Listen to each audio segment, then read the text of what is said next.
1:36.2. Yeah. Tander, now that he's been released from the pack, has actually picked his game up, so clear air's made a difference for Garth. He's being urged on the radio at the moment to make the most of it because there's probably a net gain on offer. Jason Richards has also done an extremely fast second sector split. Neil just got to the bottom of the Jamie Whincup, loss of time.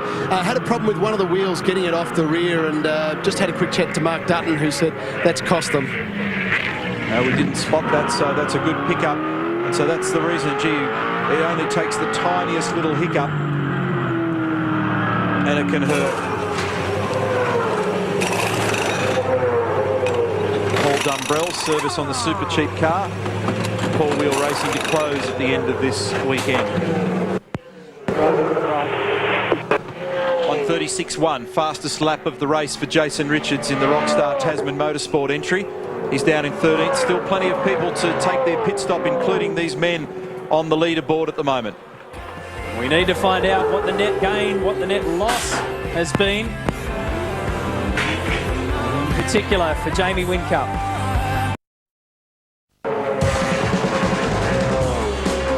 KP, set this right off. Make sure the jack is on 4. It will set on rear.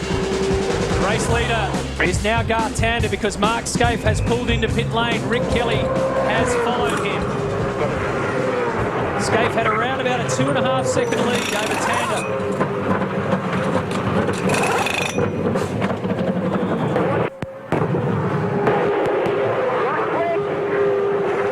Well, they have to do a bit of dicing because Kelly, his garage is right up the end. Looked like they did the right side tyres on Mark Scaife's car, not the traditional 2 rears. I heard him say jacks to 4, so they picked up both ends of the car and they changed the loaded side tyres.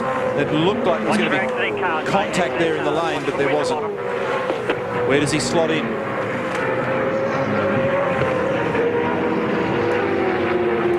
That pit stop for Rick Kelly. Looks like they adjusted it slightly. He was due to probably stay out a fair bit longer and make the most of some clear air, but he was complaining that he just lost all brake confidence after locking those tyres a little earlier on. They seemed to relocating that flat spot on the tyre and locking up again on them. It was costing him big time in turn 4 in that large braking zone. So he's come in earlier to get some fresher tyres and clear those flat spots. Just confirming that for you too, Neil. Mark Scaife did indeed change the working side, those 2 right side tyres on the car. Kelly comes up to turn 4 and gets hold of the spot from Winterbottom. So Scaife came back out ahead of Jason Richards. Problem for John Bauer, the rear brake lights not working on that car at the moment, so I think he'll end up with a mechanical black flag as well, so brake lights not displaying on John Bauer's car. Well, this is your effective race leader as Garth Tander now comes in.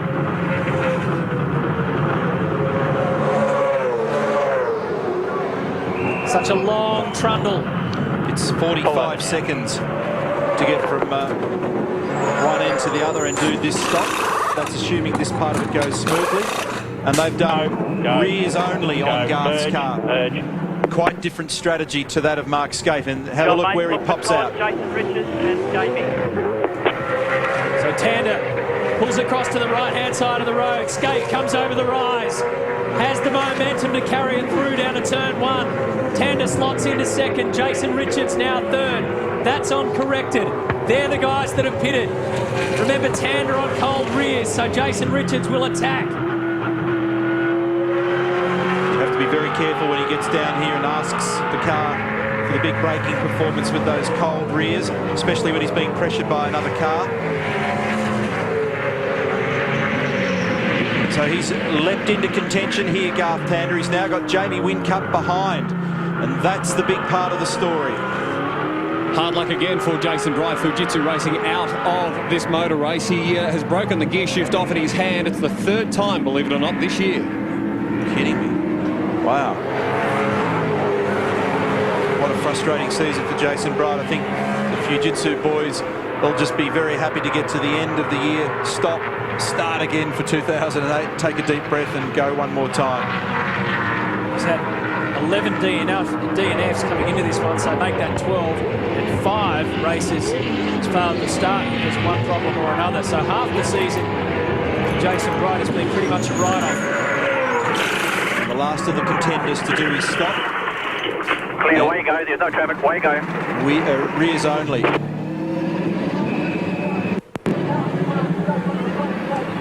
Where does he pop out? There's going to be a squeeze here, Matthew. So that's Scaife. There's Tander.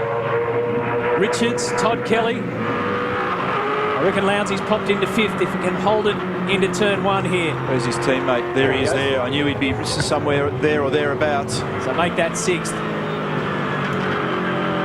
He probably just did the courteous thing there too, I'd suggest. I reckon that Craig, the fact that he didn't dive to the inside apex, he knew Jamie was there, he left him a bit of space.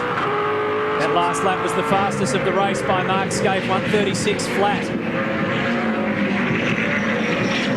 So both the Vodafone cars have been shuffled down the order a bit here.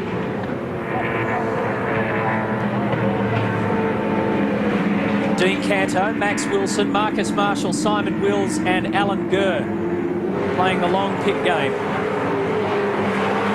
And just confirmation again that the mechanical black flag remains outstanding for John Bow, car 111. They'll have to come in and have that addressed. There was something wrong with the brake pedal switching invariably. Richards and Todd Kelly. A pretty handy scrap. Good speed from Scaife for 36 even, as you said before, Matty. Jason Richards finished off 2006 here with a 3rd in race 3. He's up 4 spots in the championship for this season. Of course, his best weekend at Indy.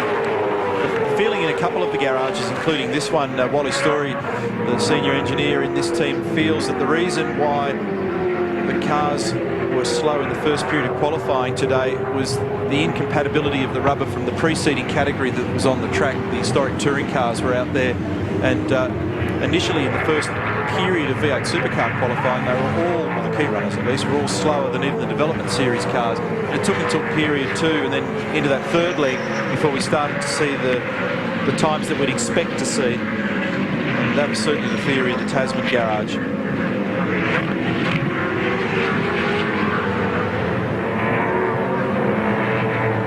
So it's a case of steady as she goes at the moment for the title fighters. Of those in the running, Garth Tander has placed the best at the moment. Jamie Whincup is 3 positions behind him. Lowndes behind Jamie, and then 2 further back is Rick Kelly. And here's JB addressing that situation that Neil mentioned. Some brake lights. Yeah, they weren't brake lights inoperative. Cut him some slack.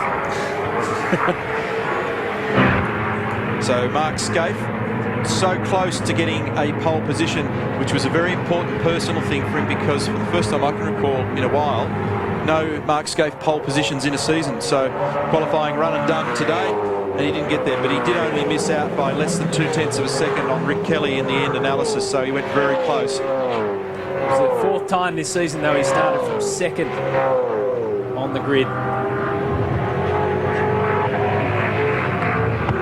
Must be quite a weird thing, Cromley, to jump into a brand new car at the end of a long season. And there are some marked differences in the cockpit, as we mentioned, but certainly the performance of this car, the speed it's showing and the way that Mark has got it set up, everything's going right at the moment. He's holding off Garth Tander. Car number 6, Stephen Richards, is going to get another mechanical black flag for loose rear bodywork, so whatever they did wasn't enough, I'd say. Yeah, this is very different when you have a look in and around this car, number 200. And really the reason they brought it out here this weekend is in advance of next year's first round of the Clipsal 500 in Adelaide. So we're halfway through race 1 here at the Dunlop Grand Finale. The championship on the line.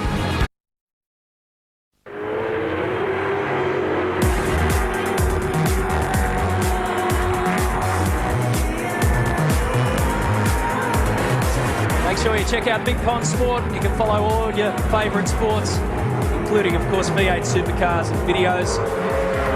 And they'll keep you tracking right throughout the off-season as well.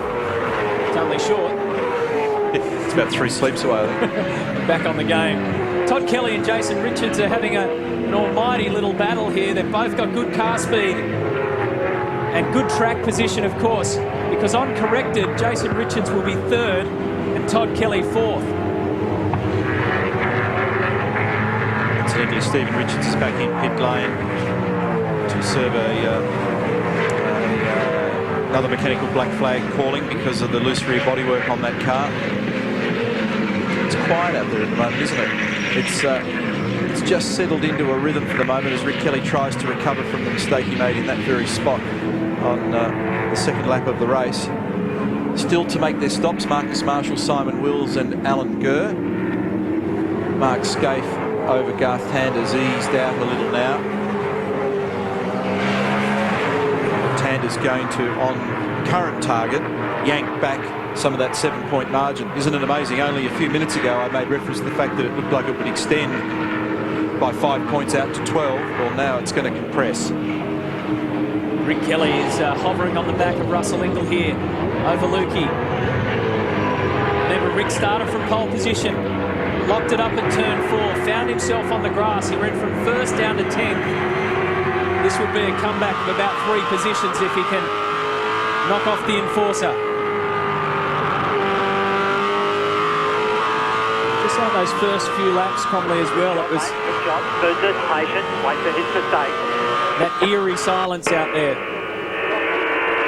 If you can say that something of 1.5 tonnes going 280 k's can tiptoe, that's what it felt like. 200 kilometres an hour in the mid-corner at turn 1, building up again to about 210 before they break for turn 2. Speed coming right off here down to around about 120, 130 odd kilometres an hour.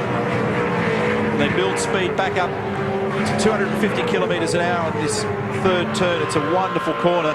Passing opportunity sometimes down the right, and that's what Rick is looking to do as they head down to the hairpin, and he gets it done. It's down to 70 kilometres an hour. 2nd gear.